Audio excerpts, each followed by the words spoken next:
इनके हम बड़े शुक्रगुजार हैं कि नेशनल कॉन्फ्रेंस को मीटिंग की एक बड़ी मदद आई। गर्मी के मौसम में आना जाना बड़ा दिक्कत था। एक ऐसी जगह है कि आज मौसम खराब था तो इन्होंने मीटिंग अंदर अरेंज कर दी। हम इसके बड़े शुक्रगुजार हैं। मैंने पार्टी में जब पूरे इंडिया में शेख साहब का 116वां जन्मदिन मनाया जा रहा है, ये वो शख्सियत है कि जिनकी वजह से हम आज हिंदुस्तान में, अगर शेख साहब और उनके साथी ना होते तो हम लोग भी आज पाकिस्तान में होते। तो ये आज इस शख्सियत की बदौलत ही आज जम्मू कश्मीर जो है वो हिंदुस्तान में है। अपने वर्कर के लिए प्यार, अपनी बहनों के लिए।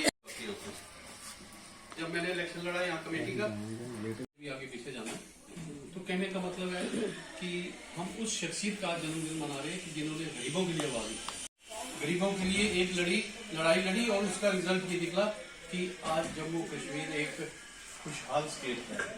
यहाँ आज इस उम्र में भी, 85 साल की उम्र में भी वो लोगों से मिल रहे हैं, लोगों के पास जा रहे हैं, लोगों की तकलीफें सुन रहे हैं और पार्लियामेंट में वो आवाज उठाते हैं जम्मू कश्मीर के लिए।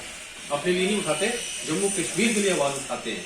और फिर उनके बेटे उमर साहब, अभी आपने सुना होगा कि पीछे 8 दिन का वो डिस्ट्रिक्ट डोडा का टूर लगा के वापस गए हैं और कितनी दुनिया उनके जलसों में है।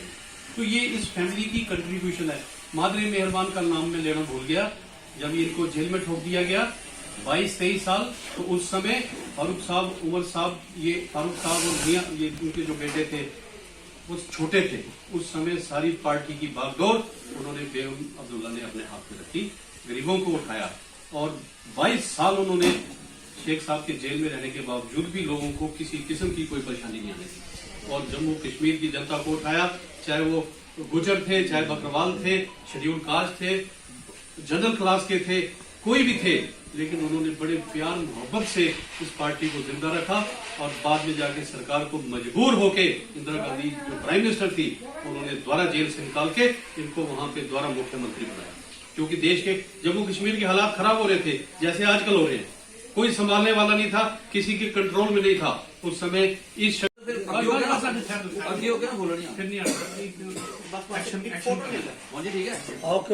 ओके है ना, फोटो ले लेना, फोटो ले लो।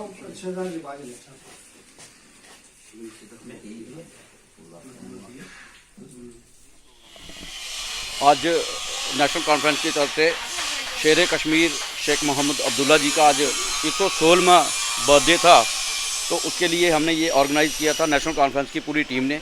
और जितनी भी यहाँ टीम है, जिसमें डिस्ट्रिक्ट बॉडी है, ब्लॉक बॉडी है, यूथ है, SC-BC सेल है, वुमेन सेल है, इन सब ने आज मिलके यहाँ पे एक कार्यक्रम किया है। जिस कार्यक्रम के लिए हम यहाँ पे इकट्ठे हुए, हम चाहते हैं इनको वही श्रद्धांजलि है कि नेशनल कॉन्फ्रेंस की तरफ से कि हम इकट्ठे होके चलें और इकट्ठे होके काम करें। ये जो सरकार चल रही है, आपने देख ही लिया होगा वो किस तरह से गरीबों पे जुल्म कर रही है। ख़ास करके अभी आपने लेटेस्ट सुना होगा फार्मर का, कि जो उन्होंने जिनके पास थोड़ी सी भी ज़मीन थी उनको बेदखल करने की कोशिश कर रही है, नोटिस लग गए हैं उनके घर में।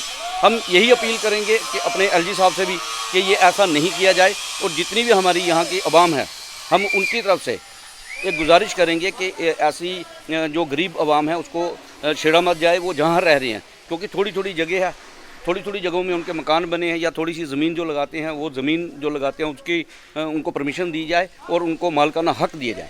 शुक्रिया। आज भी आप देख सकते हैं कि नेशनल कॉन्फ्रेंस ही वो स्टेट को संभाल सकती है। हमारे जो जम्मू कश्मीर को यूटी बना दिया गया है, इसको वो संभाल सकती है। आपने देखा ये हाल ही में टूर लगा रहे हैं उमर साहब, पहले फारूक साहब ने टूर लगाया था, वो चनाब वैली में 8 दिन का उनका दौरा था। उस दौरे में हम यही कहते हैं लोगों को कि लोगों की हालत देख लो, गरीब अवाम की हालत देख लो। ये जो ज़मीनें हैं, अभी आपने देखा होगा कि हर ज़िला में प्रोटेस्ट चल रहे हैं। हर ज़िला में जो फार्मर्स है, जिनकी कोई 2-2, 4-4 मरले ज़मीनें थी, उनकी वो छीनी जा रही हैं। हम LG साहब से भी गुजारिश करते हैं कि ये जो मालिकाना हक जो है इनको दिया जाए। जो गरीब आवाम है, जो फार्मर्स हैं हमारे, इनको मालिकाना हक दिया जाए। जिनके मकान वहाँ बने हैं उनको वहाँ रहने दिया जाए।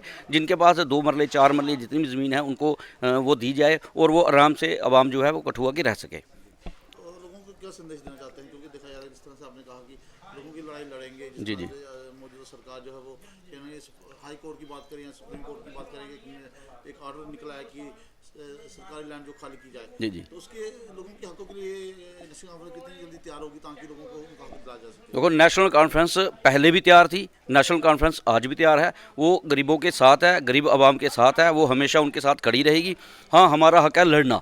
हम कोशिश करेंगे, सरकार से गुजारिश करेंगे कि इनका हक जो है, जो गरीब आवाम का हक है, जो ये जो फार्मर्स है, मैंने अभी आपको पहले भी बताया कि ये जो फार्मर हैं, इनको उनका मालिकाना हक दिया जाए। के लिए बड़ा मुबारक का दिन है कि आज 116वीं बरसी जो है, जन्मदिन जो है वो शेर कश्मीर का रियासत जम्मू कश्मीर में मनाया जा रहा है। ये वो शेर कश्मीर हैं जिन्होंने इस रियासत को आज़ाद किया, जिन्होंने इस जम्मू कश्मीर को हिंदुस्तान का एक अहम हिस्सा बनाया और इस रियासत के लोगों को एक अलग से पहचान दिलवाई, मैं का हिस्सा बनाया। आज काफ़ी सारी पार्टियां ये कहती हैं, जैसे बीजेपी आज कहती है कि हमने 370 तोड़कर हिंदुस्तान को, जम्मू कश्मीर को हिंदुस्तान के साथ मिलाया। मैं उनसे कह देना चाहता हूँ कि हिंदुस्तान के साथ जम्मू कश्मीर को मिलाने वाला शेर कश्मीर थे। शेर कश्मीर ने एक ऐसी योजनाएं बनाई जैसे लैंड टू टिलर, चक खात्मादारी, ऐसे कानून बनाए कि गरीब लोगों को रातों रात ज़मीनों का मालिक बना दिया। जो बोते थे उनको ही रात को मालिक बना दिया। आज आप देख रहे हैं जम्मू कश्मीर रियासत की हालत। आज फिर से काले कानूनों को लेकर आए हैं रियासत केंद्र सरकार जम्मू कश्मीर के अंदर। आज ज़मीनों को छीना जा रहा है। जो उपजाऊ ज़मीनें थी, जो बंजर ज़मीनें थी, किसानों ने उसको उपजाऊ बनाया। बरसों से 30 साल, 40 साल, 50 साल से वो लोग बो रहे हैं, लेकिन आज जो हमारी गवर्नमेंट है वो उसको छीन रही है। मैं आग्रह करना चाहता हूँ केंद्र सरकार को आज के इस मुबारक दिन पर, और इन्होंने हमारे शेर कश्मीर की छुट्टी भी कैंसिल कर दी है, मैं इनको कहना चाहता हूँ कि ये ऐसे ड्रामेबाजी मत कीजिए। रियासत जम्मू कश्मीर अगर है तो इसके इतिहास के साथ शेर कश्मीर का ही नाम जुड़ता है, तभी इस रियासत का इतिहास पूर्ण होता है। अगर नहीं जुड़ता तो कुछ भी नहीं है। तो मैं इसी के साथ मैं आप सबको आज के दिन की मुबारकबाद देता हूं, पूरे जम्मू कश्मीर रियासत को और पूरे हिंदुस्तान के लोगों को, कि आज के दिन एक ऐसा शेर पैदा हुआ था जिसने रियासत जम्मू कश्मीर को खुशहाल बनाया, और आज पूरी रियासत जो है वो खुशहाल है। इसी के साथ धन्यवाद। मैं बसंत राम, ब्लाक प्रेसिडेंट नगरी परोल। सर, गलबात यह है कि अज जी मौजूदा सरकार जी, अज शेख साहब का जन्मदिन है, उन्हें मैं बहुत मुबारकबाद देना। तो लेकिन गल है कि जो सानू शेख साहब ने दिता हा, अज वो साढ़े कोल मौजूदा सरकार कोल दी लोकें दी जमीनां जिहड़ियां बंजर जमीनां आइयां, लोकें अपने मतलब खून पसीना बहाइए उन्हें लोकें तैयार कीतियां जमीनां, 2-2 कनाल 4-4 कनाल, जां बेचारा कोई सब्जी लांदा है जां कोई पट्ठे चारा लांदा है। अज मतलब ये बीजेपी सरकार दे ये हालात बनी ने कि गरीबें गी इन्हें बेघर ही करी दित्ता समझो। तो इस वास्ते जो साड़ी NC सरकार दे शेख साहब है जेह्ड़े, उन्हें जो सानू दिता है, लेकिन अज वो लोकें गी चेता आन रहा है। पर लेकिन ये लगता है भी आने वाले टाइम पर फिर इन्हें लोकें अपने घर वापसी होग। वापसी का मतलब ये है कि मौजूदा सरकार ने इन्हें लोगों वास्ते कुछ नहीं किया। NC सरकार आने वाले टाइम पर बहाल होग।